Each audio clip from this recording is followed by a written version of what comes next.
বিশ্বকবির মুখে কালি লাগিয়ে বিকৃতি, বাংলাদেশে একই কাণ্ড। শেখ হাসিনা সরকারের পতনের পর থেকেই বাংলাদেশ জুড়ে চলছে অরাজকতা। আর এবার বাংলাদেশের রবীন্দ্রনাথ ঠাকুরের ছবিতে কালি মাখানোর অভিযোগ উঠল। জানা গিয়েছে কুষ্টিয়ার কুমারখালীতে বিশ্বকবির ছবিতে কালো রঙের কালি লাগিয়ে দেওয়া হয়েছে। শুধু তাই নয়, বিশ্বকবির নাম বিকৃত করে দেওয়া হয়েছে।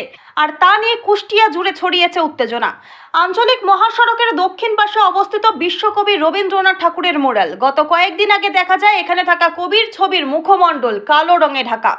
রবীন্দ্রনাথ ও ঠাকুর বানান দুটিও বিকৃতি করা।